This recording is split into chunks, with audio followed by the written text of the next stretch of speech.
Hello students, स्वागत है आप सभी लोगों का इस कैपेसिटर के आखिरी लेक्चर के अंदर। बेटा इस कैपेसिटर के आखिरी लेक्चर के अंदर अपन बहुत सारी चीज़ें जो अपन ने पढ़ी है उसको समेटेंगे इन द सेंस कि हम उसको पूरा समराइज करेंगे, हमने क्या क्या चीज़ें पढ़ी है। उसके अलावा हमारे जो बचे हुए टॉपिक्स है जैसे डाइलेक्ट्रिक स्ट्रेंथ हो गई, ब्रेक डाउन वोल्टेज हो गया, कुछ छोटे छोटे टॉपिक्स है। जैसे मान लीजिए अपन बात करते हैं किसके ऊपर कि वेन डी ग्राफ जनरेटर की बात कर ली, थ्योरेटिकल जो टॉपिक्स है उन सब के ऊपर अपन यहाँ पे कुछ चीज़ें पढ़ने वाले हैं। आई मेरी बात समझ में? तो सबसे पहले अपन जानने वाले हैं कि what is break down voltage and what is dielectric strength. तो बेटा ब्रेक डाउन वोल्टेज और डाइलेक्ट्रिक स्ट्रेंथ क्या होती है उसके लिए सबसे पहले आप यहाँ पे एक एनिमेशन देखिए। इस एनिमेशन में आप यहाँ पे देख रहे होंगे कि जैसे जैसे मान लीजिए कि मैं आपको एक सिंपल सी बात बताऊँ, जैसे दो अपने पास में कैपेसिटर प्लेट्स है ना, दो अपने पास में कैपेसिटर प्लेट्स है। अब उन दोनों के बीच अपन ने डाइलेक्ट्रिक रखा है, डाइलेक्ट्रिक मटेरियल रखा है, उसकी कुछ डाइलेक्ट्रिक स्ट्रेंथ होती है। दैट डाइलेक्ट्रिक स्ट्रेंथ इज, उसका क्या मतलब होता है मैं समझाता हूं आप लोगों को। जैसे मान लीजिए सिंपल सी बात अपन करें तो होता क्या है कि जब जो भी अपने पास में यहाँ पे डाइलेक्ट्रिक आ रहा है मटेरियल, उसके अंदर कुछ चार्ज पोलराइज होते हैं, मतलब वो पोलराइजेशन की वजह से कुछ चार्ज वहाँ पे अंदर इंड्यूस होते हैं। वो जो चार्ज होते हैं ना, अगर मान लीजिए अपन बाहर की इलेक्ट्रिक फील्ड बढ़ाते रहेंगे बढ़ाते रहेंगे बढ़ाते रहेंगे बढ़ाते रहेंगे बढ़ाते रहेंगे, तो एक ना एक टाइम ऐसा आएगा जब उसके डाइपोल्स यहाँ पे ब्रेक डाउन कर जाएंगे। आई मेरी बात समझ में? तो उसी को अपन क्या बोलते हैं, डाइलेक्ट्रिक स्ट्रेंथ। मतलब डाइलेक्ट्रिक स्ट्रेंथ एक ऐसी इलेक्ट्रिक फील्ड है, it is the maximum electric field, उसके बाद ये जो अपने डाइलेक्ट्रिक मटेरियल है ये ब्रेक डाउन कर जाता है। आई मेरी बात समझ में? और वो डाइलेक्ट्रिक स्ट्रेंथ मतलब वो जो इलेक्ट्रिक फील्ड है वो कितने वोल्टेज पे आएगी। जैसे मान लीजिए 10 वोल्टेज पे आ रही है, तो 10 वोल्टेज पे समथिंग डाइलेक्ट्रिक स्ट्रेंथ आ रही है, मतलब इलेक्ट्रिक फील्ड जो है वो 10 वोल्टेज पे आ रही है। इसका मतलब ये क्या, इसका मतलब क्या है कि जो 10 वोल्ट है वो अपना ब्रेक डाउन वोल्टेज है। हाई मेरी बात समझ में? सिंपल सी बात है, सिंपल सी भाषा में आप लिख सकते हो डाइलेक्ट्रिक स्ट्रेंथ वो है जहां पर कैपेसिटर फ्यूज कर जाता है, जिस इलेक्ट्रिक फील्ड पर कैपेसिटर फ्यूज कर जाता है। आई मेरी बात समझ में? उसके अलावा ब्रेक डाउन वोल्टेज वो है जहां पे वो डाइलेक्ट्रिक स्ट्रेंथ या फिर वो इलेक्ट्रिक फील्ड अचीव होती है। Getting my point? तो ये दो चीजें हैं बेटा, इसे बोर्ड पे आपको दिख रही होंगी, फटाफट से इनकी डेफिनेशन नोट डाउन कर लीजिए, फिर अपन आगे बढ़ते हैं। जल्दी से नोट डाउन कीजिए।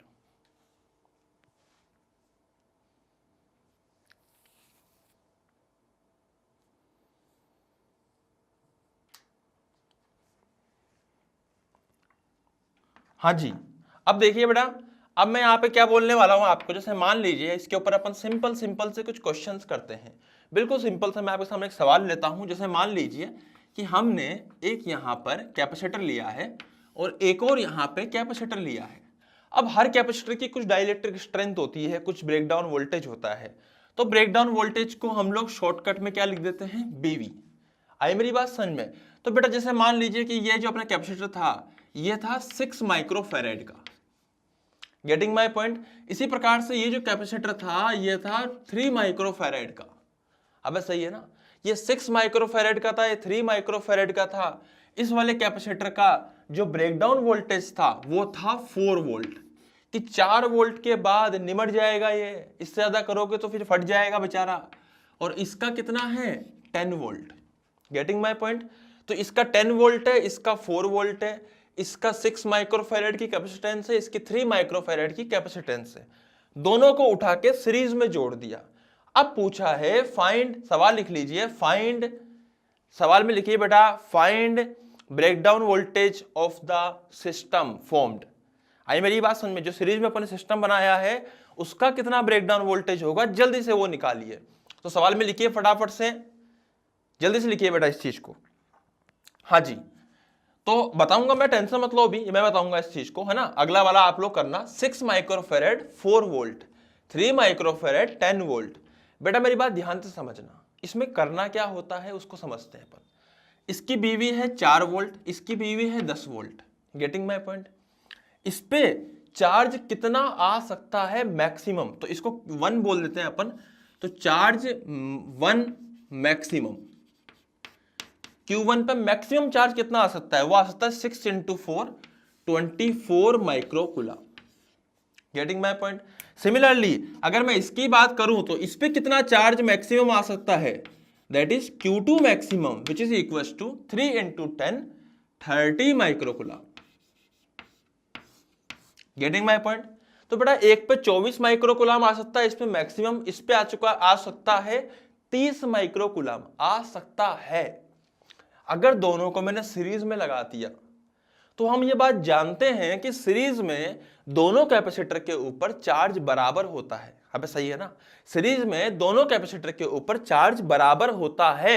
अगर दोनों पे चार्ज बराबर होगा, अगर दोनों पे चार्ज बराबर होगा तो भैया अगर 30 कर दिया अपन ने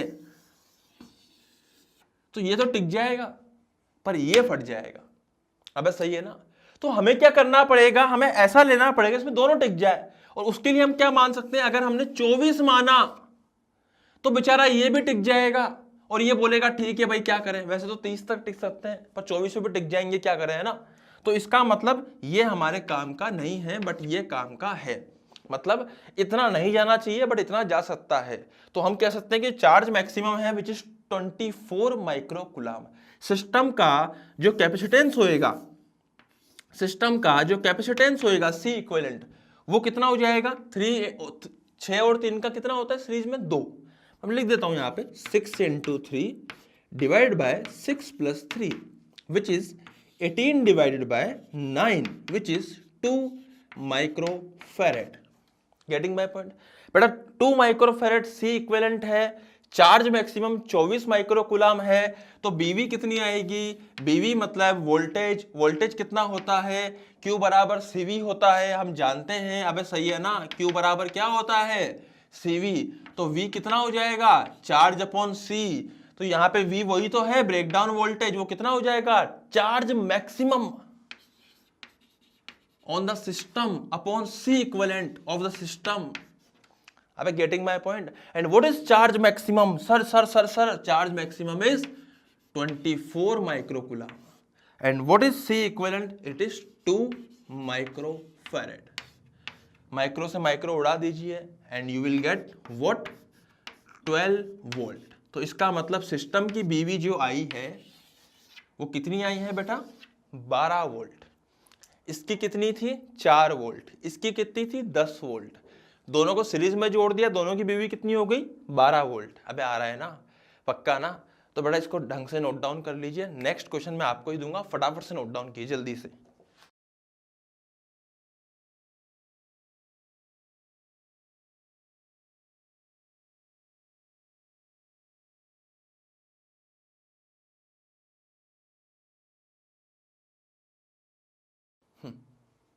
हाँ जी, तो बेटा एक सवाल अपन और यहाँ पे लेते हैं, है ना, बहुत ही प्यारा सा सवाल है।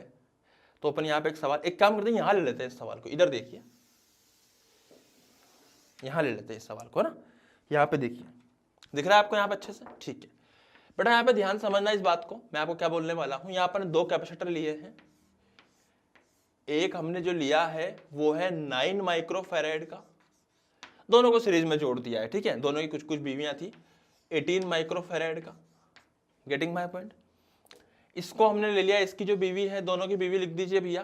तो अलग अलग बीवी हम लिखेंगे यहाँ पे। तो इसकी बीवी आएगी जैसे मान लीजिए around 3 volt. Getting my point. इसकी बीवी कितनी है, 3 वोल्ट, और इसकी हम लिख सकते हैं 2 वोल्ट।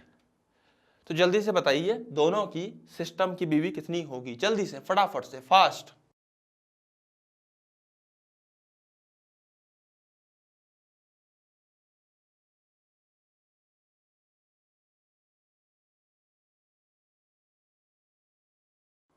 हाँ जी, कर दिया आपने बेटा। कितनी होगी इसकी, देखो बताइए, देखते हैं अपन यहाँ पे। सबसे पहले चार्ज मैक्सिमम, तो 1 वाले का मैक्सिमम चार्ज कितना हो जाएगा, 27 माइक्रोकुलाम। कैसे सर, चार्ज बराबर C × V। तो ये दे रखा है अपने को C, दोनों का अलग अलग, ठीक है। चार्ज इज CV, तो C कितना है 9, V कितना है 3, charge will be equal to 27 microcoulomb. अबे गेटिंग माय पॉइंट।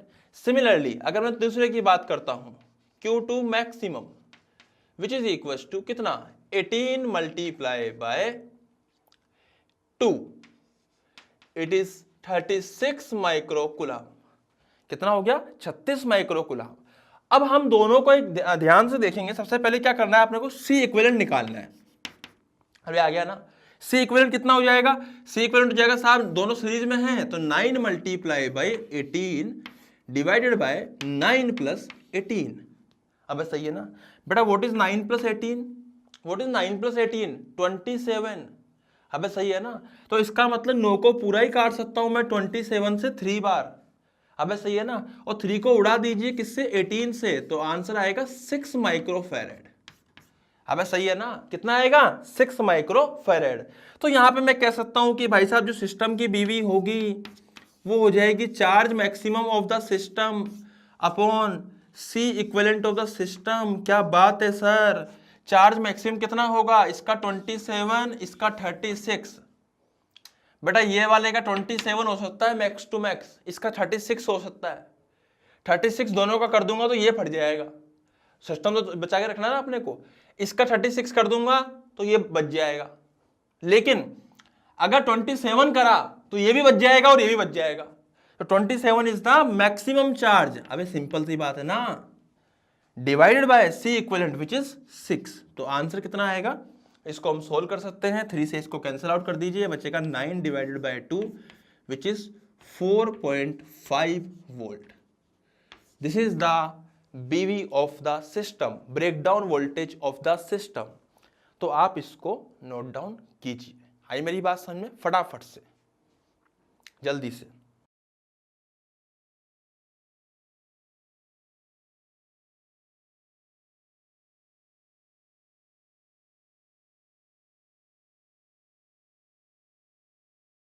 हाँ जी बेटा, इसलिए मैं आपको एक और सवाल देता हूँ, बहुत ही प्यारा सा, ध्यान दीजिए आप लोग, है ना। यहाँ पे मैंने लिया है एक कैपेसिटर, यहाँ एक और लिया है और यहाँ एक और लिया है, 3 कैपेसिटर अब की बार मैंने यहाँ पे ले लिए हैं, ठीक है।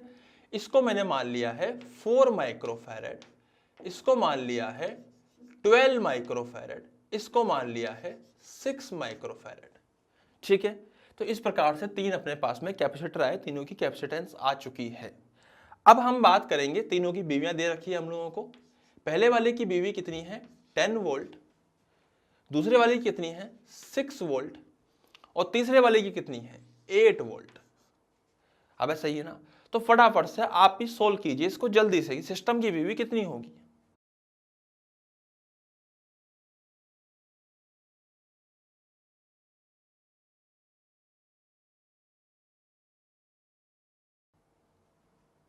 हाँ जी, तो बेटा यहां पे मैं देख सकता हूं पहले वाले का, जिसको 1 बोला, इसको 2 बोला, इसको 3 बोला, तो charge on 1 capacitor, maximum charge sorry, कितना हो जाएगा 40 माइक्रो कूलम।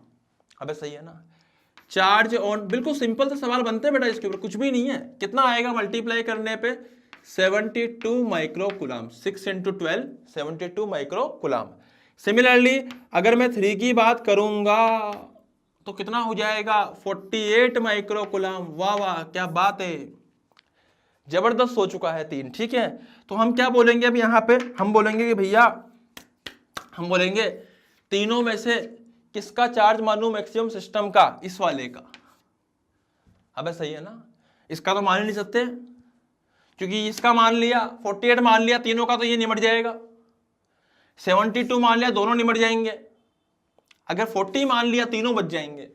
सिस्टम का 40, सिस्टम का 40, सिस्टम की बीवी कितनी हो जाएगी, charge maximum of the system upon C equivalent of the system. What is charge maximum? It is 40. What is C equivalent? भाई साहब 12 और 6 4, 4 और 4 2। अबे सही है ना, 12 और 6 4, 4 और 4 2, तो लिख दीजिए यहाँ पे 2। 40 माइक्रो कूलम था, ये माइक्रोफैरेड था, माइक्रो ने माइक्रो को काट डाला हमेशा के लिए, तो बचा कितना 20 वोल्ट इज द आंसर। आई मेरी बात समझ में, पक्का तुम लोग समझ में आया बेटा ये चीज, 20 वोल्ट इज द आंसर। तो फटाफट से इसको नोट डाउन कीजिए जल्दी से, फटाफट से, फिर अपन आगे बढ़ते हैं जल्दी से।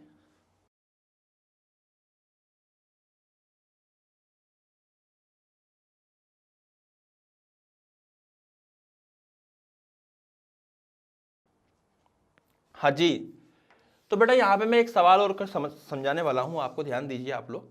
देखो यहाँ पे एग्जैक्टली हो क्या रहा है, ध्यान दीजिएगा।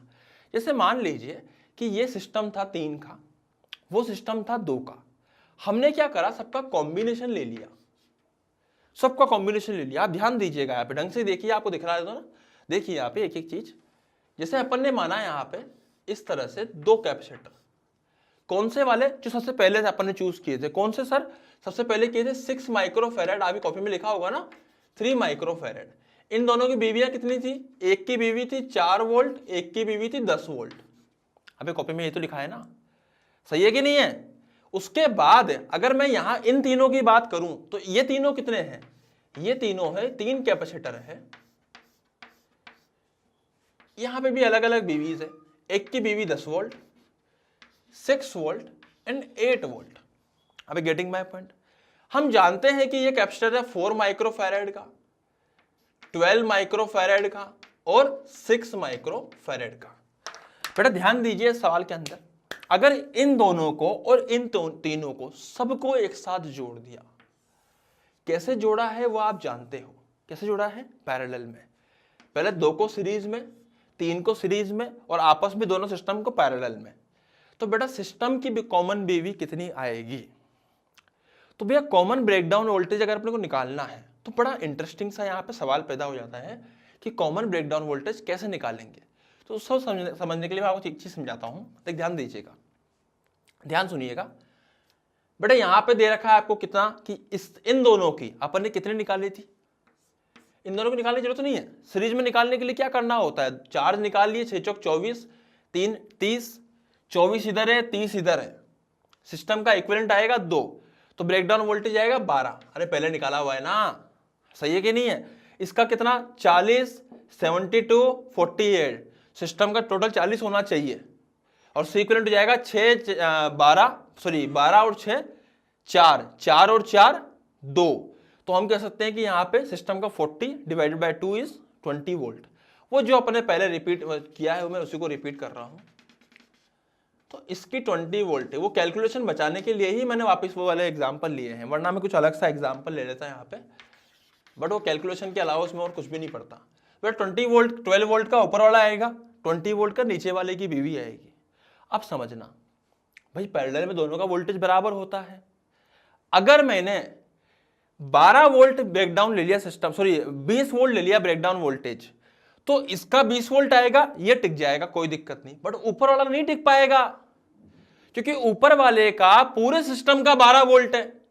अगर तो 20 वोल्ट लगा देगा तो ऊपर वाला निमट जाएगा, सही है ना, ऊपर वाला निमट जाएगा। तो तुम्हें क्या करना है, तुम्हें नीचे वाला, अगर नीचे वाला 20 वोल्ट है, 20 वोल्ट इसकी मैक्सिमम वोल्टेज है, अगर तुम 20 वोल्ट लगाओगे सिस्टम के चाहे दोनों ओर, तो नीचे वाला तो बच जाएगा पर ऊपर वाला खत्म हो जाएगा।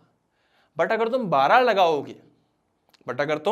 12 लगाओगे तो ऊपर वाला बच जाएगा और नीचे वाला भी बच जाएगा 12 पे। क्यों सर, क्योंकि नीचे वाले का 20 है भैया, उसको टिके रहने के लिए 12 चाहिए, सॉरी 20, उसको मैक्स टू मैक्स उसको टिके रहने के लिए 20 चाहिए, तो 12 में वो टिका रहेगा। मैं सही बोल रहा हूं ना, मैं दोबारा रिपीट करता हूं, ध्यान समझना है ना। ऊपर वाले का 12 वोल्ट ब्रेकडाउन वोल्टेज है, तो ऊपर वाला 12 से ऊपर जाते ही निमट जाएगा। नीचे वाला का 20 वोल्टेज है, 20 वोल्ट है ब्रेकडाउन वोल्टेज, नीचे वाला 20 से ऊपर निमट जाएगा। सिस्टम दोनों आपस में पैरेलल में है, दोनों का सेम वोल्टेज होएगा चाहे जो भी हो। अगर 20 रखा गया तो नीचे वाला बच जाएगा, ऊपर वाला निमट जाएगा। अगर 12 रखा तो ऊपर वाला भी बच जाएगा, नीचे वाला भी बच जाएगा। क्या मेरी बात समझ में आ गई। तो सिस्टम की यहाँ पे जो बीवी आएगी वो आएगी, बीवी सिस्टम इज 12 वोल्ट। बेटा सीरीज का समझ में आ गया। सीरीज में क्या करना है, चार्ज मल्टीप्लाई करने हैं, चार्ज निकालने हैं, मिनिमम चार्ज जो होगा उसको सी इक्विवेलेंट से डिवाइड करना, सिंपल, खत्म बात। पैरेलल में क्या करना है, सबका अपने अपने अलग अलग निकाल लो, जिसकी सबसे कम वही पैरेलल में ब्रेकडाउन वोल्टेज हो सिस्टम। जैसे पैरेलल में एक सिंपल सी बात करूं, भी लिख लेना, 2 मिनट सुन लो। जैसे मान लीजिए मैं आपको 3 कैपेसिटर दे दूं यहाँ पैरेलल में, तीनों बेटा कैपेसिटर पैरेलल में, सबको बस सबकी बस बीवी दे रखी है, बीवी बीवी बीवी, 5 वोल्ट 10 वोल्ट 12 वोल्ट। सिस्टम की कितनी आएगी, 5 वोल्ट। अबे कितनी आएगी, 5 वोल्ट, क्योंकि 12 आएगी तो ये दोनों खत्म हो जाएंगे। अगर 10 रखेंगे तो ये बच जाएगा, ये बच जाएगा, ये नहीं मर जाएगा। अगर 5 रखेंगे तो ये भी बच जाएगा और सब बच जाएंगे। आई मेरी बात समझ में? तो पैरेलल में जो मिनिमम बीवी वो ही सबकी बीवी है। क्या मेरी बात तुमको क्लियर है अच्छे से? तो बेटा पूरा नोट डाउन कीजिए इसको शानदार तरीके से, फिर अपन नेक्स्ट टॉपिक पे आगे बढ़ेंगे। ब्रेकडाउन वोल्टेज में इतने सवाल कराऊंगा, काफी है, it is more than sufficient. आप इसको अच्छे से नोट डाउन कीजिए, फिर अपन आगे बढ़ेंगे जल्दी से।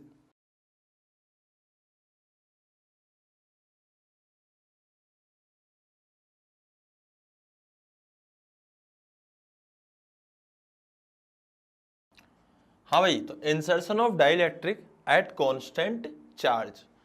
सर ये कहाँ से आ गया बेटा? अभी अपन ने जो समझा है, अपन ब्रेकडाउन वोल्टेज के बारे में बात करी है। मैं आपको कहा कि इस लास्ट चैप्टर के अंदर हम लोग छोटे छोटे से बहुत सारे टॉपिक्स करने वाले हैं। आई मेरी बात समझ में? तो अभी मैं आपको समझाने वाला हूँ insertion of dielectric at constant charge. जैसे मान लीजिए कि हमारा जो डाइलेक्ट्रिक है, जैसे ये कैपेसिटर प्लेट्स है, अब इन प्लेट्स के बीच में अगर हमें डाइलेक्ट्रिक को यहाँ पे इंसर्ट करना है, तो उसको इंसर्ट हम लोग जो कर रहे हैं वो किसी कांस्टेंट चार्ज पे कर रहे हैं। मतलब ऑलरेडी प्लेट पे जो चार्ज था, जैसे मान लीजिए ऑलरेडी प्लेट्स पे जो चार्ज था वो Q और माइनस Q यहाँ पे दे रखा था और ये किसी से कनेक्टेड नहीं है।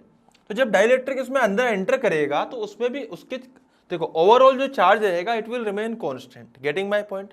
तो यहाँ पे हम सिंपल सिंपल सी बातें करते हैं। जैसे मान लीजिए ये मैं लिख देता हूँ यहाँ पे इनिशियल कंडीशन और यह है फाइनल। इनिशियली क्या था, फाइनली क्या था, उसी पे अपन यहाँ पे चर्चा करने वाले हैं। तो आप देखिए यहाँ पे सबसे पहले इनिशियली कैपेसिटेंस कितना था, तो हम लिख सकते हैं C था। जब बाद में पूरा एंटर हो जाएगा तो कितना हो जाएगा, KC। अबे सही है ना, K से मल्टीप्लाई हो जाता है कैपेसिटेंस। अगर मान लीजिए कि इनिशियली जो चार्ज था वो Q था और बाद में कितना हो जाएगा, वो Q ही रहेगा। अबे सही है ना, पक्का ना। और पोटेंशियल क्या होता है साहब, पोटेंशियल था V। पोटेंशियल कितना था, V। मान लीजिए पहले पोटेंशियल होता क्या है, वो होता है Q/C। बाद में पोटेंशियल कितना हो जाएगा, इट विल बिकम Q/KC। अबे सही है, क्योंकि कैपेसिटेंस चेंज हो गई तो पोटेंशियल विल चेंज। तो पोटेंशियल यहाँ पे देखो, अब कैपेसिटर के साथ क्या हुआ, वो इंक्रीज हुई, पोटेंशियल डिक्रीज हुआ। Getting my point? What is electric field? Electric field के साथ क्या हुआ सर, तो इलेक्ट्रिक फील्ड जो होगी, मैं लिख देता हूं यहाँ पे इलेक्ट्रिक फील्ड, वो कितनी हो जाएगी सर? इलेक्ट्रिक फील्ड बेसिकली होती क्या है, इलेक्ट्रिक फील्ड बेसिकली क्या होती है, हम ऐसा भी कह सकते हैं कि V/D हम इसको बोल सकते हैं फिलहाल के लिए, है ना। पोटेंशियल अपॉन डिस्टेंस अपन ऐसे बोल सकते हैं, पोटेंशियल डिफरेंस डिस्टेंस इन दोनों प्लेट्स के बीच की D। अब सही है ना, कि पोटेंशियल क्या होता है, वो होता है E.D एक्चुअल में। तो यहाँ इलेक्ट्रिक फील्ड मान लीजिए पहले E थी, तो बाद में कितनी हो जाएगी इलेक्ट्रिक फील्ड बेटा? इलेक्ट्रिक फील्ड हो जाएगी कितना, E/K। It will also decrease. तो इलेक्ट्रिक फील्ड भी यहाँ पे डिक्रीज करी है। उसके बाद कुछ बातें और कर सकते हैं, जैसे पहले एनर्जी कितनी थी इसके अंदर, तो एनर्जी थी साफ Q²/2C। Getting my point? बाद में एनर्जी कितनी हो गई साहब, वो हो गई Q²/2KC। ये फाइनल है, ये इनिशियल है। अबे सही है ना, पक्का ना। तो भैया एनर्जी में जो बदलाव आया, ये एनर्जी जो कम हुई, एनर्जी घटी ना, तो ये एनर्जी घटी, तो एनर्जी गई कहां? तो इसको समझने के लिए फिर हम लोगों ने दिमाग लगाया। एक्चुअली क्या होता है कि जैसे यहाँ पे अंदर चार्ज होते हैं, यहां नेगेटिव चार्ज होते हैं बेटा, जैसे जैसे ये अंदर एंटर करेगा इसमें चार्ज इंड्यूस होना शुरू हो जाएंगे, वो भी उल्टे। अब यहां पॉजिटिव चार्ज है, यहां नेगेटिव चार्ज है, यहां नेगेटिव है, यहां पॉजिटिव है, तो इसको अट्रैक्ट करेंगे। तो इसके अंदर एक फोर्स लगेगा, जिस फोर्स की वैल्यू मैं अभी नहीं निकाल रहा हूं, लेकिन कुछ देर में निकालने वाला हूं। लेकिन अभी आपको समझना है कि यहाँ एक फोर्स लगेगा, इसकी वैल्यू क्या है मैं बता दूंगा आपको कुछ देर के अंदर। लेकिन अगर मैं इसको स्लोली एंटर करा रहा हूं तो हमें पीछे भी एक फोर्स लगाना पड़ेगा, जो कि एक्सटर्नल फोर्स होएगा, जिसका काम होगा इसको धीरे धीरे धीरे धीरे धीरे धीरे एंटर करवाना। क्योंकि अगर मान लीजिए ये नहीं होगा तो ये फोर्स जो होगा उसको जल्दी जल्दी खींच लेगा, और जैसे जैसे अंदर अंदर जाता रहेगा वैसे वैसे चार्ज इंड्यूस बढ़ते रहेंगे, और वैसे वैसे चार्ज इंड्यूस बढ़ता रहेगा तो इलेक्ट्रोस्टैटिक फोर्स भी बढ़ता रहेगा। तो इन दोनों का अट्रैक्शन बढ़ता रहेगा और ये फोर्स बड़ी तेजी से इसको अंदर ले आएगा। अगर स्लोली लेकर आना है तो ऐसे फोर्स लगाएंगे, और बेसिकली होगा क्या कि इस फोर्स के वर्क डन के अंदर ही एनर्जी अपनी चली जाएगी। तो हम लोग लिख सकते हैं work done by this external force will be equals to कितना, change in energy which is Q square upon C two, यहां आएगा 1 अपॉन के माइनस 1। ये आप ऐसे लिख सकते हो। Getting my point. तो बेटा ये पूरी कहानी थी। अपन ने यहाँ पे क्या किया है, insertion of dielectric at constant charge. Getting my point. तो आप इसको नोट डाउन कीजिए, फिर अपन आगे बढ़ते हैं जल्दी से।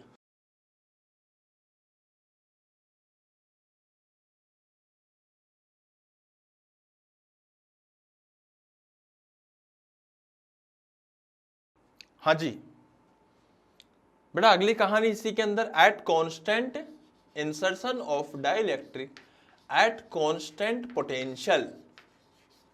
अगर पोटेंशियल कांस्टेंट है तो उस पर कुछ अलग खेल होएगा। वो कैसे होएगा वो बताता हूं मैं आपको।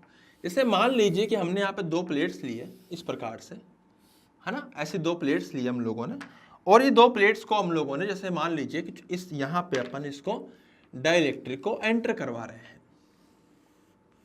ऐसे कुछ हद तक अंदर एंटर कर चुका है। तो बेटा पोटेंशियल कांस्टेंट कब रह सकता है, जब इसको अपन बैटरी से कनेक्ट कर देंगे। लो भैया, अब पोटेंशियल हो चुका है V, बैटरी लग चुकी है V की। तो इन दोनों प्लेट्स के बीच में पोटेंशियल V मेंटेन रखना, ये किसका काम है, बैटरी का काम है। अब बैटरी इसके लिए जिम्मेदार है कि पोटेंशियल V रहेगा या नहीं रहेगा। अब बैटरी है और चालू है तो V रखेगी यार, वो उसका काम ही है कि पोटेंशियल को V मेंटेन रखे। अरे मेरी बात समझ में आ रही है ना भैया। तो बात समझना, अब अपन एक एक करके लिख रहे हैं सारी conditions. This is initial condition and this is final condition. बेटा एक एक चीज अपन लिखने वाले हैं, इसलिए ध्यान से समझिएगा एक एक बात। यहां पर सबसे पहले C कितना था, C, बाद में कितना हो जाएगा KC, अगर एंटर कर गया K तो।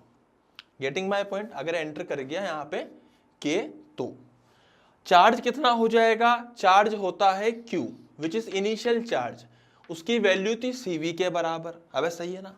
बाद में कितना हो जाएगा चार्ज, बेटा बाद में चार्ज हो जाएगा K इंटू CV के बराबर। क्यों, V इज कांस्टेंट, सिर्फ C चेंज हो जाएगा विच विल बी KC। आई मेरी बात में।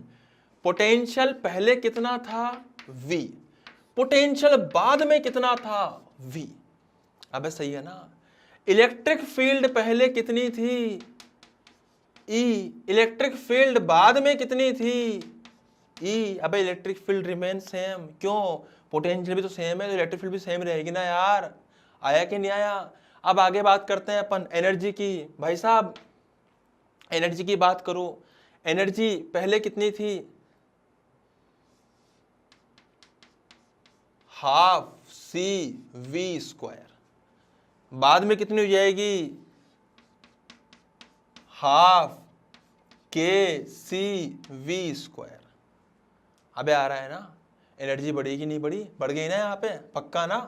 तो भैया हाफ CV² पहले थी, अब कितनी हो गई, half KCV²। Getting my point. ठीक है, अब हम बात करेंगे कि भैया पहले चार्ज कितना था CV, बाद में कितना हो गया KCV। अब तो दिमाग लगा, जब यहाँ पे यह डाइलेक्ट्रिक नहीं था तो चार्ज था कितना CV। बेटा जब डाइलेक्ट्रिक अपन लगा दिया तो चार्ज हो गया KCV।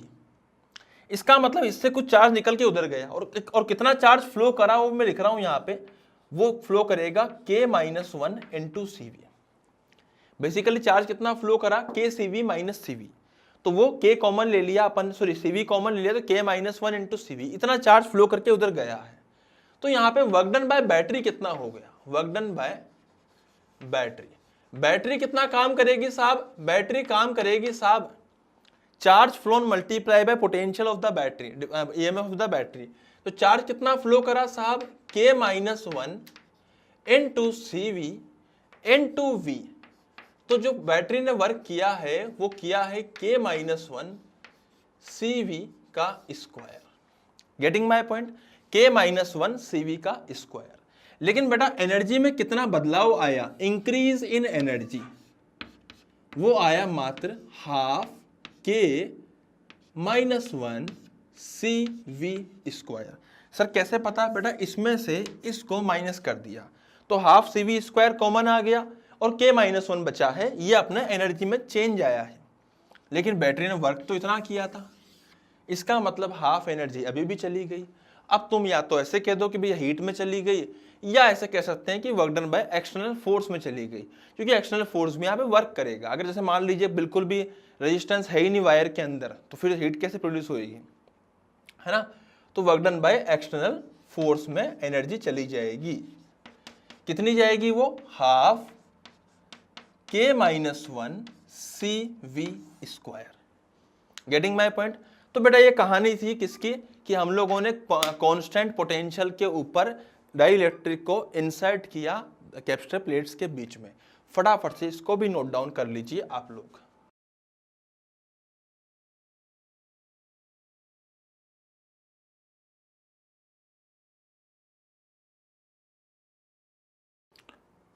हाँ तो स्टूडेंट्स, अब जो अपन पढ़ने वाले हैं ये है force on a dielectric. Dielectric पर कितना फोर्स लगता है ड्यूरिंग इंसर्शन, कितना फोर्स इस पर लगता है। पहली बात क्या है, जैसे अपन जानते हैं कि फ्रिंजिंग पैटर्न जो होता है, अकॉर्डिंग टू फ्रिंजिंग पैटर्न हम ऐसा कह सकते हैं कि जो इलेक्ट्रिक फील्ड होती है वो अंदर तो स्ट्रेट होती है इस प्रकार की, पर कॉर्नर पे कुछ ऐसी होती है, प्रॉपर्टी होती है मेरी बात समझ में। अब जैसे मान लीजिए हल्का सा यहाँ पे कोई डाइलेक्ट्रिक एंटर करवा दिया अपन ने, तो यहाँ पे जो इलेक्ट्रिक फील्ड ये घूमी हुई है ना, ये इधर कुछ फोर्स लगाएंगी और इन दोनों का रिजल्टेंट जो आएगा वो सीधा आएगा और इसको अंदर खींच लेगा। आई मेरी बात समझ में। तो इस प्रकार से यहाँ पर इधर की तरफ एक अंदर एक फोर्स लगता है, ठीक है। उसी फोर्स को हम लोग इस यहाँ पर निकालने वाले हैं। अब ये बात क्या है कि यहाँ बैटरी लगा दी 20 वोल्ट की, एक कैपेसिटर था। अब मेरी बात ध्यान समझिएगा एक एक चीज, ये जो कैपेसिटर प्लेट्स थी, यहाँ 2 प्लेट्स थी, यहां से इस बॉक्स को अपन अंदर एंटर करवा रहे हैं। ये बॉक्स किसका बना हुआ है, dielectric of dielectric material. Dielectric यहाँ पे कांस्टेंट कितना है उसका, K है। Getting my point. बेटा 2 प्लेट्स थी, दोनों के बीच की जो डिस्टेंस है वो अपने को दे रखी है D, ठीक है। दोनों के बीच की डिस्टेंस दे रखी है D। सिमिलरली ये जो अपने को लेंथ दे रखी है इधर, ये दे रखी है A, ये भी A है और ये भी A है। अब सही है ना, ये अपने को दोनों A दे रखी है ना, ठीक है। अब यहां से इसे एंटर करवाया, तो जब अपन एंटर करवा रहे थे तो जब ये मान लीजिए कि कुछ एंटर हो गया, आप कुछ बोले तो कितना हो गया, तो X पार्ट इसका अंदर आ चुका है, X पार्ट इसका अंदर आ चुका है, तो मुझे बताना है कि फोर्स तब कितना लग रहा था। अबे सर ऐसा सवाल। तो बेटा सबसे पहली बात क्या है यहाँ पे, देखो कभी फोर्स निकालना हो तो फोर्स निकालने का बेस्ट तरीका मेरे हिसाब से यहाँ पे हो जाएगा क्या, फोर्स बराबर minus del U by del x. सही बात है। अभी यही तो फोर्स होता है, ये अपन ने पढ़ा था नर्चर क्लास के वर्क पावर एनर्जी के चैप्टर के अंदर, ठीक है। तो फोर्स बराबर minus del U by del x. Minus क्या रिप्रेजेंट कर रहा है, ये अंदरूनी फोर्स है, मतलब अंदर की तरफ लग रहा है, अट्रैक्टिव फोर्स है बेसिकली देखा जाए तो F बराबर ये आ चुका है। अब बात यह है कि एनर्जी कितनी है साहब, तो एनर्जी है साहब हाफ CV²। सही है। इसको उठा के यहां डाला तो यहां पे जो फोर्स का मैग्नीट्यूड आएगा, basically the magnitude of this force, magnitude of this force is basically what, आपको नेगेटिव साइन नहीं लिखना है यहाँ पे, वो अट्रैक्टिव फोर्स को, वो डायरेक्शन को रिप्रेजेंट कर रहा है, आपको सीधा लिखना है हाफ CV² का डिफरेंशिएशन। तो बेटा डिफरेंशिएशन हाफ का तो होगा नहीं, कांस्टेंट है, और बैटरी पहले से लगी हुई 20 वोल्ट की, तो वो भी पोटेंशियल डिफरेंस भी V ही रहेगा, तो इट इज आल्सो कांस्टेंट। आया मेरी बात समझ में। तो बेसिकली होगा क्या, यहाँ पे हमें निकालना है del C by del x. अब ये डेल वेल को देख के घबराना मत, ये डिफरेंशिएशन ही है C का विद रिस्पेक्ट टू x, मतलब हम लोगों को C का डिफरेंशिएशन निकालना है x के अनुसार। अबे सही है ना। तो अब बात यह है कि भैया C का डिफरेंशिएशन निकालना है x के अनुसार, तो पहले C पता होना चाहिए x के अनुसार। अबे सही है ना, क्या पता होना चाहिए, C पता होना चाहिए x के अनुसार। तो सर जी C कितना होगा, बेटा इसका C निकालना पड़ेगा। बेसिकली C होता क्या है, देखो इधर इधर आइए, या मैं आपको यहां समझाता हूं इस जगह पर। बेटा अगर आप यहाँ ध्यान से देखोगे, इस जगह देखिए आप, मैं दिख रहा हूँ आपको, ठीक है। आप ध्यान से देखिए बेटा, यहाँ पे मैं इस जगह बना देता हूँ, देखो ऐसे, यहाँ पे ये पूरी प्लेट है, इन दोनों प्लेट के बीच की डिस्टेंस है वो अपने को दे रखी है D, ऐसे ऊपर और नीचे से ही कनेक्टेड है। बट बेटा इश्यू यह है कि यहाँ पे कुछ पार्ट जो है वो डाइलेक्ट्रिक से भरा हुआ है, बाहर से मतलब नहीं है अपने को, पर कुछ जो प्लेट के बीच का जो पार्ट है वो किससे भरा हुआ है, डाइलेक्ट्रिक से। और बेसिकली वो जो डाइलेक्ट्रिक से भरा हुआ है वो x दूरी है, गेटिंग माय पॉइंट, वो x दूरी है। तो डाइलेक्ट्रिक से भरा हुआ है, x दूरी पर है, और बचा हुआ जो पार्ट है वो डाइलेक्ट्रिक से नहीं भरा हुआ। तो यहाँ पे दो पोर्शन हो गए, एक ये वाला और एक ये वाला। देखा जाए तो यहाँ पे ऐसा हो रखा है, तो एक ये देखो, अगर अपन इसको ध्यान से देखें तो दोनों के बीच में क्या था, एक अलग है, एक कैपेसिटेंस अलग है। अबे आ रहा है ना, पक्का ना। तो मुझे क्या करना है, इसको मैं मान लूंगा C1, इसको मान लूंगा C2। अब लिखना है C1। C1 कितना हो जाएगा साहब, इस वाले पोर्शन का, इसकी लंबाई कितनी है, a माइनस एक्स। अबे सही है ना, a माइनस एक्स। इसकी चौड़ाई कितनी है, a। तो मैं कितना लिख दूंगा, C epsilon note. Epsilon note कितना होता है C, area. Area is a into a minus x. अबे सही है ना, area is a into a minus x divided bye क्या हो जाएगा, epsilon note area upon D. D यहां पे d ही रहेगा। अबे सही है ना। सिमिलरली अगर मैं बात करूं C2 की, तो C2 हो जाएगा साहब, आपको दिख तो रहा है ना, यहां पे दिख रहा है ना। तो C2 कितना हो जाएगा, C2 इज, सबसे पहले तो C2 मल्टीप्लाई होएगा K से। क्यों, क्योंकि यहां पे डाइलेक्ट्रिक कांस्टेंट है K। तो K into epsilon note into area. तो बेटा एरिया हो जाएगा A, देखो इसका एरिया कितना हो जाएगा, चौड़ाई तो A ही है, यहां पे चौड़ाई तो A है, लंबाई इसकी कितनी अंदर x। तो a into x divided bye k epsilon naught a into x upon D. अब सही है। तो ये आ गया अपना C1, यह आ गया अपना C2। अब बेसिकली देखा जाए तो मैं इसको इधर लेके आ रहा हूं, ध्यान से सुनिए, ध्यान से देखिए। यहाँ पे बेटा यहाँ पे क्या हो रहा है, यहाँ पे दो प्लेट्स थी, ऐसे दो प्लेट के बीच में जो कैपेसिटर रखा था, आधा पोर्शन किससे बना था, C2 से, और आधा C1 से। तो मैं इसको ऐसे भी रिप्रेजेंट कर सकता हूं कि सर ये कुछ ऐसा बना हुआ था, मतलब इस तरह से नहीं, सर ये कुछ ऐसा बना हुआ था कि यहां पे एक कैपेसिटर कितना था अपना, C2 था, एक C1 था। अब सही है ना, मैंने दो अलग अलग कैपेसिटर बना दिए, एक C1 बना दिया, एक C2 बना दिया। अरे बोलो ना, C1 C2 आपस में पैरेलल में हो गए। हाँ सर, तो इक्विवेलेंट जो आएगा इन दोनों का, C इक्विवेलेंट, वो बेसिकली कितना आएगा, C1 प्लस C2, अगर पैरेलल में है तो। बेटा शानदार डेरिवेशन बता रहा हूं मैं आपको, लेकिन काम आता है इसलिए समझा रहा हूं, आखिरी में रिजल्ट याद रख लेना, लेकिन कम से कम समझ में आना चाहिए करा कैसे अपन ने। तो C equivalent will be equal to C1 plus C2। C1 किसके बराबर है, वो है अपना epsilon naught a minus x divided by d, सही है, plus C2 which is epsilon naught k a into x divided by d। अब सही है। इसको पूरे को ऐड करने पे हमें क्या मिलेगा, हमें मिलेगा, पहले तो कॉमन ले लीजिए यहाँ से, एप्सिलॉन नोट कॉमन ले लिया, a कॉमन ले लिया, d कॉमन ले लिया, epsilon naught a d common ले लिया, अंदर क्या बचा, a minus x plus k into x. अब यही तो बचेगा, सही है कि नहीं है भाई साहब। कॉमन ले लो यहां से, एप्सिलॉन नोट a कॉमन ले लो, d कॉमन ले लो, अंदर क्या बचेगा, a माइनस एक्स प्लस के एक्स। यह आ गया अपना c, ये क्या आ गया अपना c। बेटा अगर मैं इसी को डिफरेंशिएट कर दूं विद रेस्पेक्ट टू x, तो ये पूरा कांस्टेंट है, तो it will remain same, it will remain same, it will remain same, epsilon naught a by D. But अंदर जो है ना, ये तो उड़ जाएगा, क्योंकि a का 0, x का हो जाएगा -1, और k का हो जाएगा, kx का हो जाएगा ओनली k, डिफरेंशिएशन। तो बेटा बेसिकली ये बचेगा क्या, इसको ध्यान से देखिए। बेसिकली जो बचेगा, differentiation of c with respect to x, del c by del x या dc बाई dx, तो वो बचेगा कितना, epsilon naught a upon d k -1। सही बात है। और मैं ऐसा भी कह सकता हूं कि भैया जो अपना फोर्स आएगा वो किसके बराबर था, वो था half into V square d C by d x.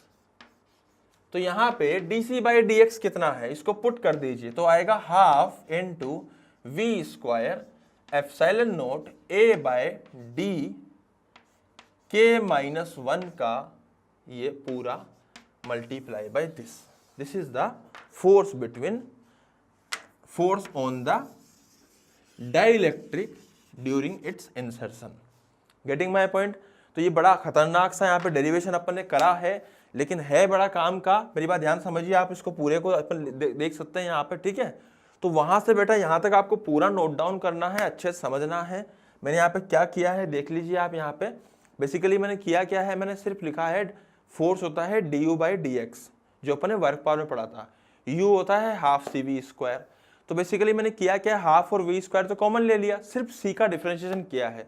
तो सी का डिफरेंशिएशन करने के लिए मुझे सी निकालना पड़ेगा। सी अपन ने डाइलेक्ट्रिक का और एक खाली एयर का, दोनों का मिला के निकाल लिया, जो अपन ने पहले भी सीखा था इवन निकालना ऐसे है, ठीक है। दोनों का जब निकाला तो इस तरह से लंबा चौड़ा सा रिजल्ट आया, उसको डिफरेंशिएट कर दिया तो सिंपल सा यहाँ पे रिजल्ट आ गया है। दिखने में उसका ये डरावना लगे पर है बहुत लल्लू चीज। तो आप इसको पूरा नोट डाउन कर लीजिए, बड़ी इंपॉर्टेंट है बेटा। पहले वो नोट डाउन कीजिए, फिर ये नोट डाउन कीजिए, ठीक है। पहले वो वाला।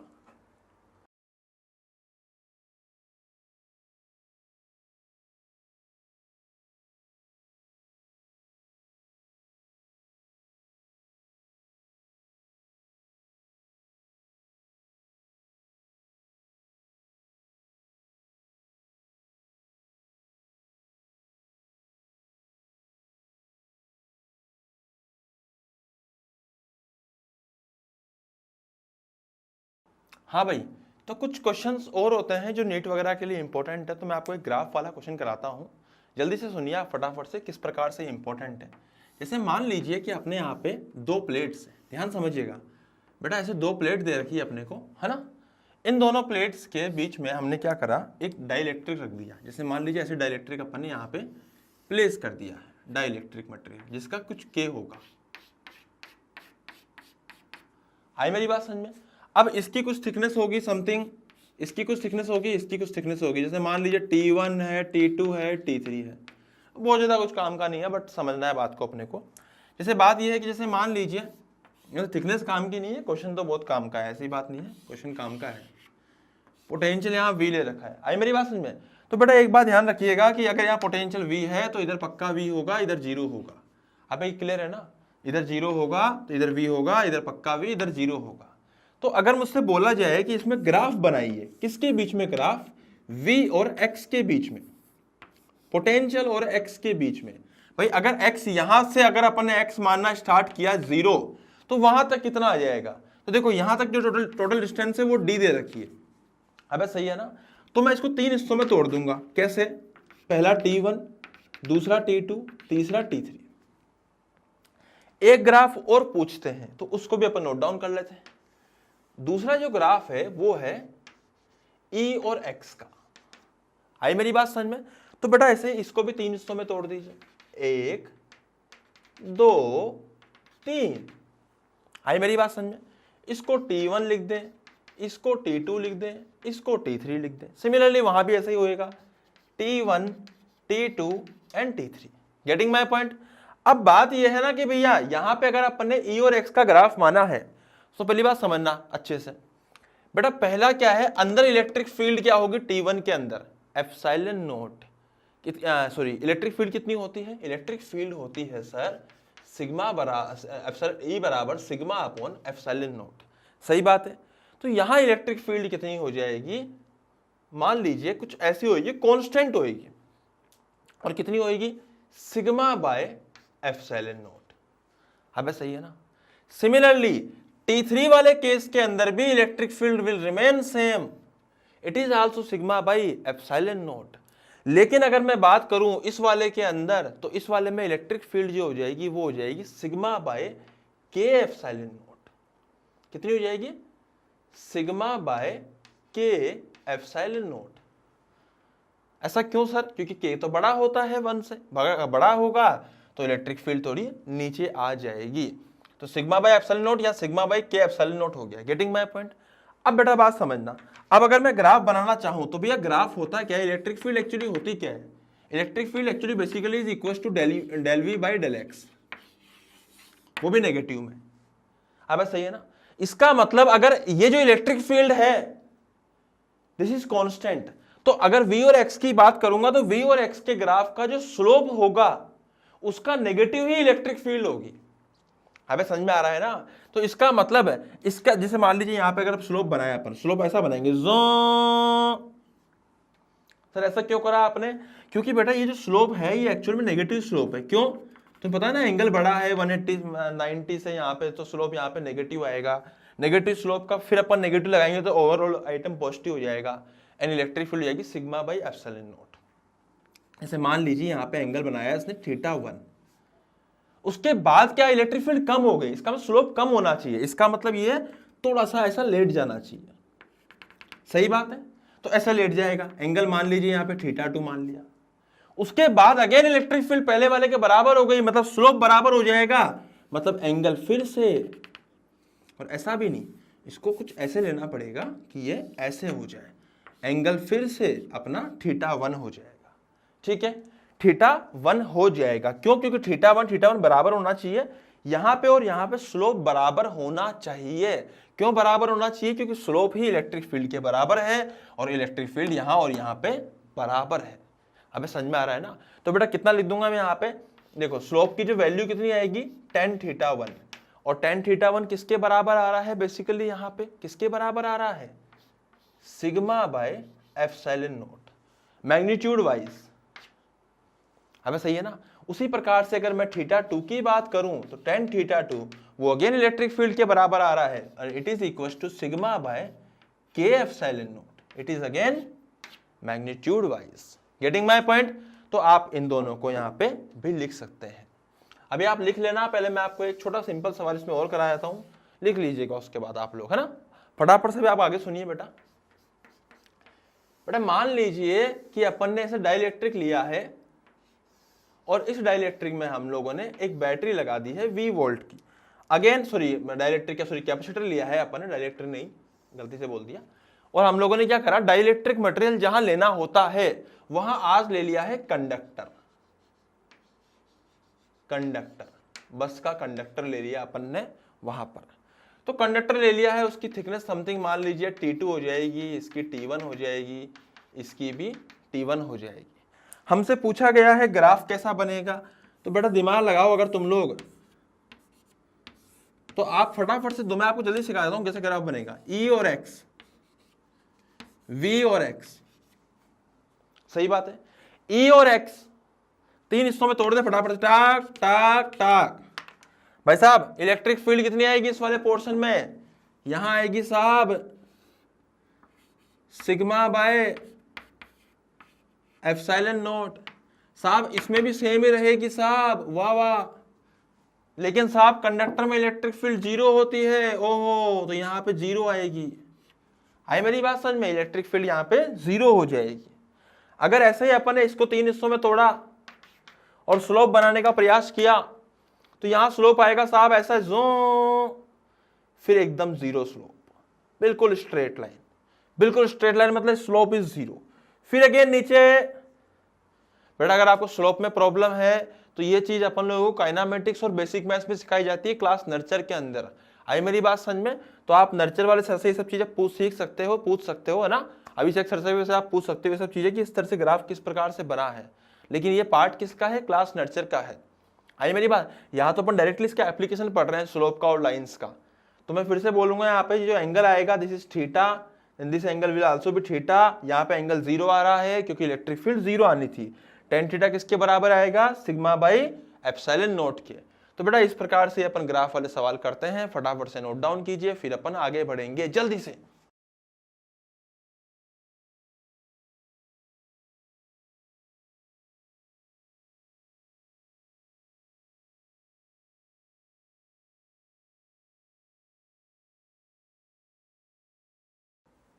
हाँ जी, तो भैया अपन एक बहुत ही शानदार चीज अपन अब करने वाले हैं यहाँ पे, इसका नाम है वेन डे ग्राफ जनरेटर। तो मैं लिख देता हूं यहाँ पे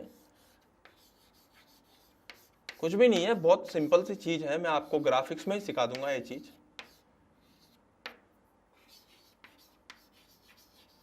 जनरेटर बहुत ही सिंपल चीज है, वेन डे ग्राफ जनरेटर, बहुत सिंपल लल्लू सी चीज है, कुछ भी नहीं है इसके अंदर एज सच, है ना। तो बेटा सबसे पहले बात समझनी है अपने को, एक होता है कोरोना डिस्चार्ज। कोरोना डिस्चार्ज का बेसिकली मीनिंग क्या होता है, जैसे मान लीजिए कि ये मेटल सरफेसेस है, ये मेटल है पूरा, ठीक है, यहाँ हमने कोई इंसुलेटर ले लिया है, कुछ भी ले लिया है, मतलब जैसे मान लीजिए कॉम्ब है, यहाँ पे कॉम्ब लगा हुआ है, मेटल के आगे यहाँ कॉम्ब लगा हुआ है, यहाँ अपन इंसुलेटर ले लिया। अब इसमें कुछ चार्ज है, प्लस चार्ज बताया तो मैं आपको, और बना के यहाँ पे कुछ प्लस चार्ज दे रखे हैं जो कॉर्नर्स पे बहुत ज़्यादा होते हैं। क्यों? क्योंकि तुम जानते ही हो कि चार्जेस जो होते हैं, जैसे मान लीजिए कि यहाँ पे दो प्रॉपर्टी है मटेरियल की, यहाँ पे जो रेडियस ऑफ कर्वेचर है वो छोटा है, यहाँ रेडियस ऑफ कर्वेचर बड़ा है, हाँ बस सही है ना। और जो चार्ज डेंसिटी होती है वो डायरेक्टली प्रोपोर्शनल होती है 1/RC के, मतलब रेडियस ऑफ कर्वेचर के इनवर्सली प्रोपोर्शनल होती है, और 1/ रेडियस ऑफ कर्वेचर की डायरेक्टली प्रोपोर्शनल होती है। आई मेरी बात समझ में? तो यहाँ पे सिग्मा ज़्यादा होगा, यहाँ पे सिग्मा कम होगा, यहाँ पे चार्ज बहुत ज़्यादा आपको दिखाई देंगे, बट यहाँ पे थोड़े दूर दूर तक दिखाई देंगे। आई मेरी बात समझ? तो ऐसे कॉर्नर से बहुत ज़्यादा चार्ज इकट्ठे हो जाते हैं।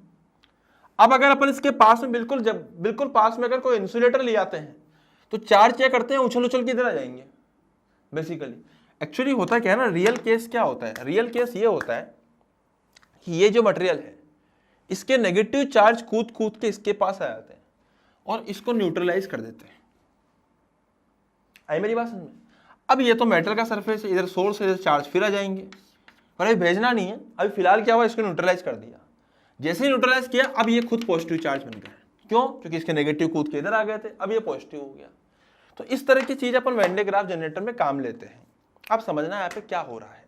बेटा सबसे पहले आप ये डायग्राम देखो, डायग्राम दिखाई दिया आपको, ये अपना है मेटल ब्रश, दिख रहा है आपको यहाँ पे, ये अपना क्या है, मेटल ब्रश। देखो यहां से चार्ज, अब देखो ये अपनी जो बेल्ट दिख रही है आपको, बेल्ट है ना, ये चार्ज उछल के बेल्ट की तरफ जा रहा है, दिख रहा है ना, ये चार्ज उछल के किस तरफ जा रहा है, बेल्ट की तरफ जा रहा है। अब मेरी बात समझ में आ रही है ना, ये चार्ज उछल उछल के बेल्ट की तरफ जा रहा है। अब देखो ये जो बेल्ट लगी हुई है दो मोटर से कनेक्टेड है, मतलब बेसिकली मोटर नीचे ही है, ऊपर सिर्फ पुली लगी हुई है ना, यहाँ पुली आपको दिख रही है, यहाँ मोटर है। अब ये मोटर ने घूमना स्टार्ट करा, जों, देखो देखो तो ये चार्ज जो अपने ब्रश लगा था, अब ये ब्रश पे सेम प्रॉपर्टी का इस्तेमाल होएगा और यहां से चार्ज कूद कूद के इधर जाएंगे। रियल में बताया मैं, रियल में क्या होता है, रियल में एक्चुअल में इधर के नेगेटिव इधर आते हैं, ये न्यूट्रलाइज हो जाता है, और ये जो पॉजिटिव चार्ज है, सॉरी यहाँ पे बचा हुआ जो चार्ज है वो पॉजिटिव रह जाता है। तो बेल्ट जो है वो इंसुलेटिंग बेल्ट है बेटा, वहां पे पॉजिटिव चार्ज रह गया, तो चार्ज अंदर भी नहीं जाएगा बेल्ट में। क्यों? क्योंकि इंसुलेटर है, कहीं जाएगा तो है नहीं, तो उसकी सरफेस पे रह जाएगा। समझना मेरी बात को।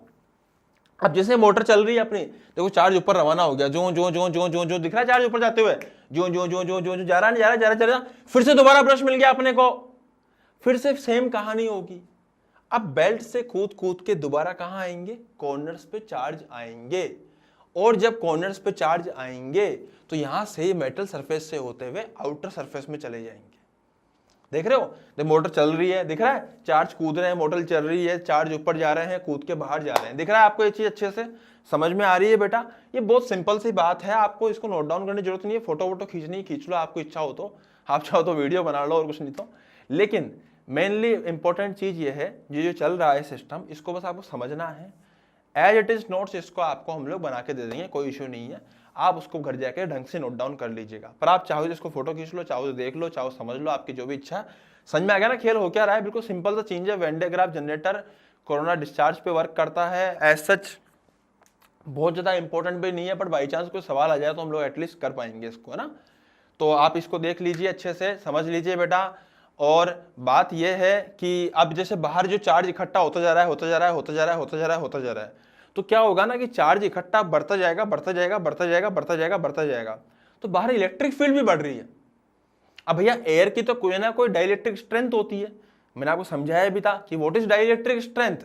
डाइलेक्ट्रिक स्ट्रेंथ इज बेसिकली जहां पर जिस इलेक्ट्रिक फील्ड पर जो अपना डाइलेक्ट्रिक मटेरियल है वो ब्रेक डाउन कर जाता है। मेरी बात समझ में आ गई ना, फ्यूज हो जाता है। तो एयर की भी कोई ना कोई तो होगी, तो एयर की भी कोई डाइलेक्ट्रिक स्ट्रेंथ जरूर होती है। तो बेटा अगर मान लीजिए बाहर चार्ज बहुत ज्यादा हो गया तो एयर ब्रेक डाउन कर जाएगी। हाई मेरी बात समझ में, एयर जो है वो डाइलेक्ट्रिक स्ट्रेंथ से ऊपर नहीं निकलनी चाहिए, अगर निकल गई तो फिर वो ब्रेक डाउन कर जाएगी, फिर वो सिस्टम खराब हो जाएगा अपना। आई मेरी बात समझ में? तो कई बार क्या करते हैं ना, इसी पूरे सिस्टम को एक केज में बंद कर देते हैं जहां अंदर एयर नहीं होती, कुछ लोग वैक्यूम ले लेते हैं, जिसको जो भी मतलब लेना होता है। यहाँ पे एक पोटेंशियल डिफरेंस क्रिएट हो गया है। ये वेन डे ग्राफ जनरेटर है जो कई सारी चीज़ों में काम आता है पोटेंशियल डिफरेंस वगैरह क्रिएट करने के अंदर। तो बेटा ये ओवरऑल चैप्टर अपन ने कैपेसिटर नाम का पढ़ा है। इसके अंदर अपन ने कॉम्बिनेशंस पढ़े, इसके अंदर अपन ने एनर्जी पढ़ी, हीट पढ़ा। इसके चैप्टर काफी छोटा है बट बड़ा ही इंपॉर्टेंट चैप्टर है। सर्किट थ्योरी भी इसके अंदर पढ़ी है अपन ने। Charge at any time T पढ़ा अपन ने, इसमें अलग अलग टाइप चार्जिंग पढ़ा, डिस्चार्जिंग पढ़ा, ये सब चीजें अपन इसमें देखी। थोड़े बहुत ग्राफ देखे अपन ने, डाइलेक्ट्रिक डाला उसके अंदर अपन ने, उसके ब्रेक डाउन किया, उसको डाइलेक्ट्रिक स्ट्रेंथ देखी, और फाइनली अपन ने वेन डे ग्राफ जनरेटर यहाँ पे देखा है। तो बेटा ये चैप्टर आज यहीं समाप्त होता है। 10 दिन तक हम लोगों को सुनने के लिए बहुत बहुत धन्यवाद। Thank you so much. हम जल्द ही मिलेंगे अगले चैप्टर के अंदर और आप लोग सीखते रहिए, समझते रहिए। Happy learning. Thank you so much.